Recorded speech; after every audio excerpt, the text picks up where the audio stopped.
नमस्कार मैत्रिणींनो, आज आपण पारंपरिक पद्धतीने करण्यात येणारी मडक्यातील लोणचीची रेसिपी पाहणार आहोत।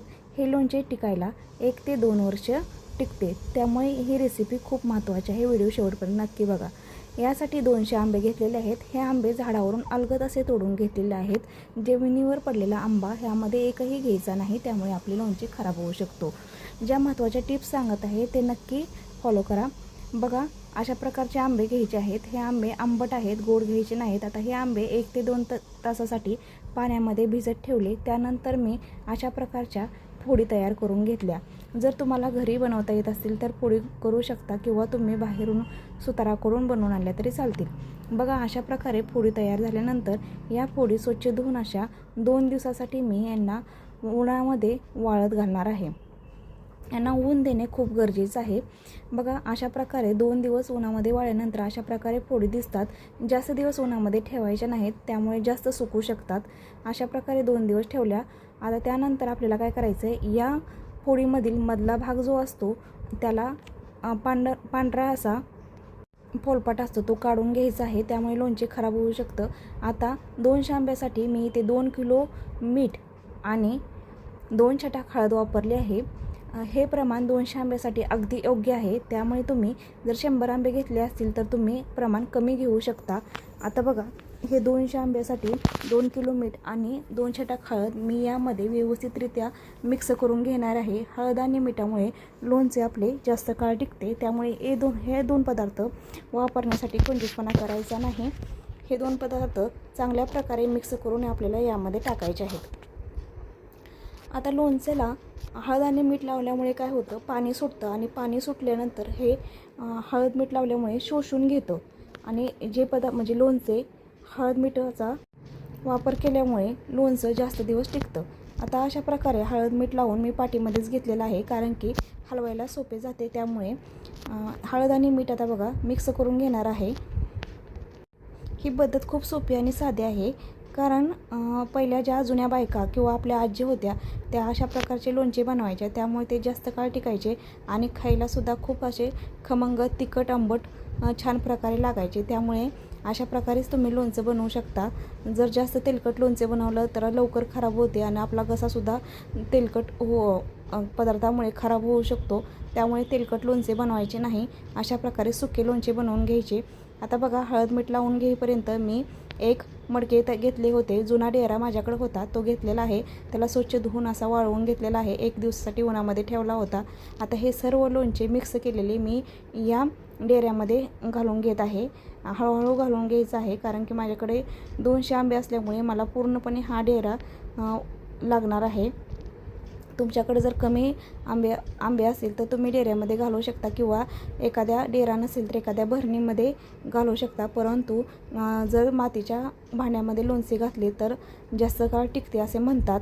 त्याप्रमाणे बघा, आता जुना डेरा असल्यामुळे मी आता हळूहळू सर्व लोणचे यामध्ये टाकून घेतले आहे, आणि टाकून घेतल्यानंतर मी ह्याला 2 दिवसासाठी किंवा 3 दिवसासाठी मी याला असेच ठेवणार आहे। हळद मीठ लावल्यानंतर या लोणच्याला काय होणार आहे, पाणी सुटणार आहे, आणि हे पाणी सुटलेलं परत 2 दिवस शोषून घेतं। त्यामुळे मी 3 दिवस हे लोणचे असेच या मडक्यामध्ये बांधून ठेवणार आहे।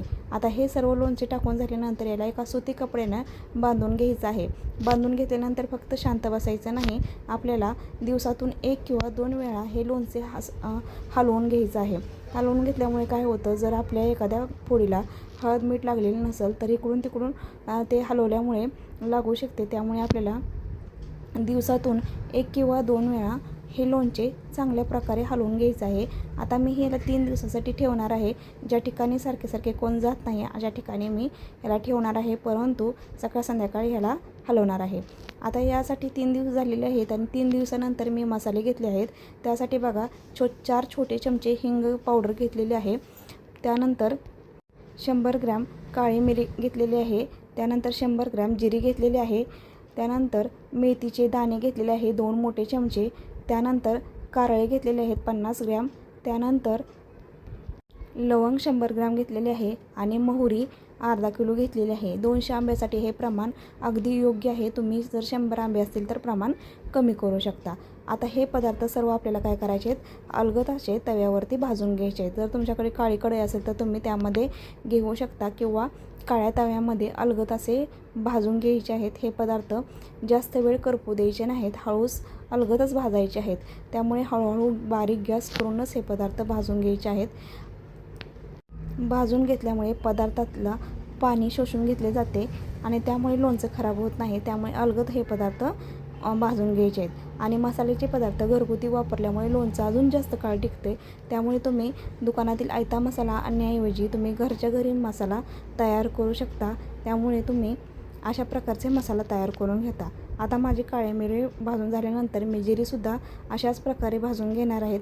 हळूहळू प्रत्येक पदार्थ मी यामध्ये व्यवस्थितरित्या भाजून घेणार आहे, कारण की हे पदार्थ भाजल्यानंतर आपल्या लोणच्याला खमंग असा सुगंध येणार आहे. आणि हे पदार्थ वापरल्यानंतर कोणत्याही प्रकारचा बाजारातील मसाला वापरण्याची आपल्याला गरज भासणार नाही. त्यानंतर बघा, हळूहळू झाल्यानंतर आपल्याला लवंगसुद्धा भाजून घ्यायची आहे. म्हणजे कुठलाच पदार्थ न भाजता आपल्याला यामध्ये टाकायचा नाही. त्यामुळे हे पदार्थ चांगले भाजू द्यायचे आहेत. आता सगळे पदार्थ आपले भाजून होईपर्यंत आपण तेलसुद्धा गरम करणार आहोत. पण तोपर्यंत पदार्थ अगोदर भाजून आपल्याला थंड करायचे आहेत. ही पद्धत आजीबाईंची पद्धत असल्यामुळे जुन्या पद्धतीचे लोणचे आपण आवडीने खातो. शहरात अशा प्रकारचे लोणचे मिळत नाही.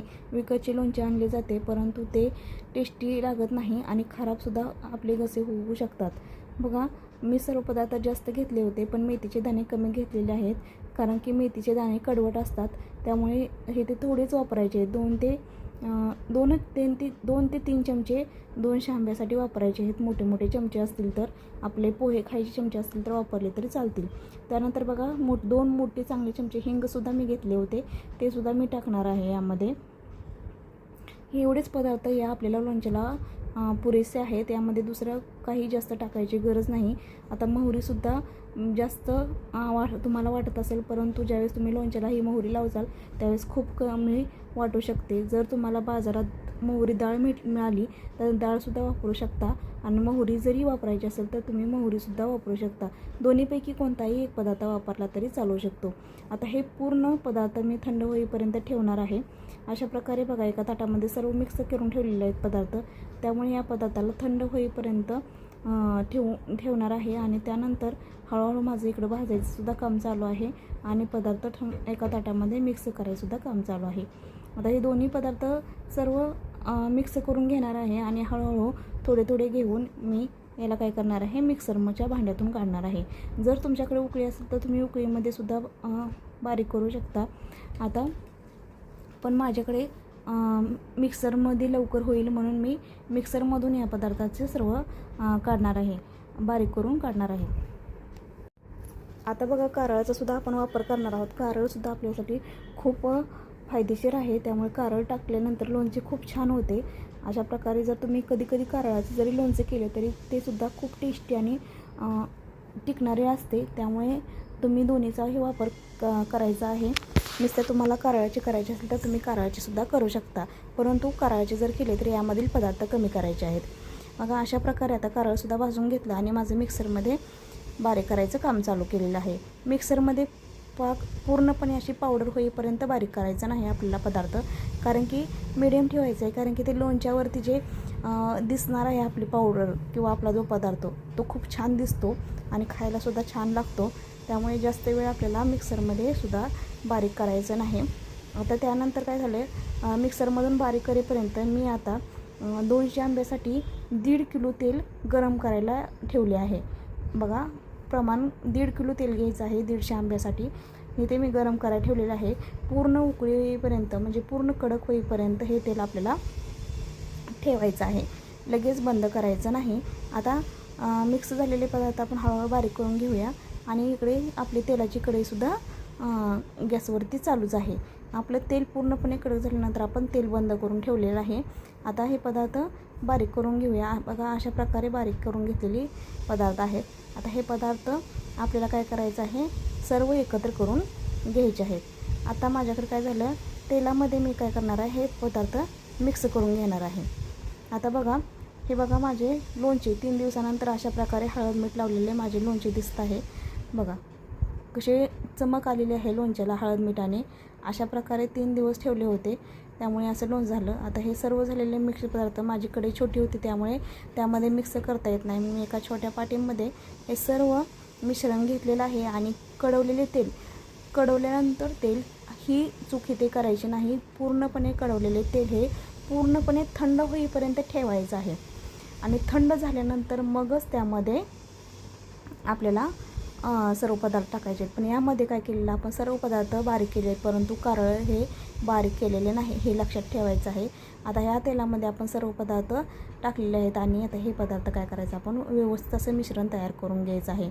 कारण की हे मिश्रण व्यवस्थित आपल्याला प्रत्येक फोडीला लोणच्याच्या लागले पाहिजे, अशा प्रकारे हे मिश्रण आपल्याला तयार करून घ्यायचं आहे. माझ्या अंदाजानुसार मला 1.5 किलो तेल बास झालेलं आहे. जर तुम्हाला जास्त तेलाचं लोणचे आवडत असेल तर तुम्ही जास्त तेलसुद्धा वापरू शकता. आणि दुसरी गोष्ट, तुम्ही कारळे यामध्ये बारीक करून टाकायचे नाही, कारळे अशाच प्रकारे टाकायचे आहेत. आता बघा किती छान प्रकारे असा पदार्थ तयार झाल्यासारखा झालेला आहे. आता हे छान मिश्रण असं मी काय करणार आहे, लोणच्याच्या मध्ये टाकणार आहे. तर हळूहळू तुम्ही जर तुम्हाला एवढ्या मोठ्या लोणच्यामध्ये टाकता तर तुम्ही काढून घेऊन थोडे मिश्रण मिक्स करू शकता, परंतु मी त्यात आहे तसं टाकणार आहे. आता तिखटपणा येण्यासाठी थोडंसं मी 2 चमचे लाल चटणी तिखट टाकणार आहे, त्यामुळे टेस्ट खूप छान होईल. बघा, एवढंच पदार्थ आपल्याला लोणच्याच्या मसाल्यासाठी उपयोगी असणार आहेत. अशा प्रकारे आता तिखटसुद्धा मी मिक्स करून घेणार आहे आणि हळूहळू हे मिश्रण काय करणार आहे, आपल्याला आपल्या पूर्ण लोणच्याच्या फोडीला टाकणार आहे. खूप साधी आणि सोपी पद्धत आहे मैत्रिणींनो, तुम्ही एकदा नक्की करून बघा. अशा प्रकारे हे मिश्रण तयार झाल्यानंतर आपल्याला मिक्स करून घ्यायचं आहे आणि ही स्टेप अजिबात चुकवायची नाही. ही स्टेप जर चुकवली तर आपले लोणचं खराब होऊ शकतो. प्रत्येक पदार्थ व्यवस्थितरित्या आणि टाकायचं आहे. अशा प्रकारे टाकायचं आहे हळूहळू. आणि आपलं जे गाडगं असतं किंवा तो डेरा असतो तो सतत हलवत राहायचा आहे, त्यामुळे हा पदार्थ खोलपर्यंत जातो आणि सर्व फोडीला हे पदार्थ आपला लागला जातो.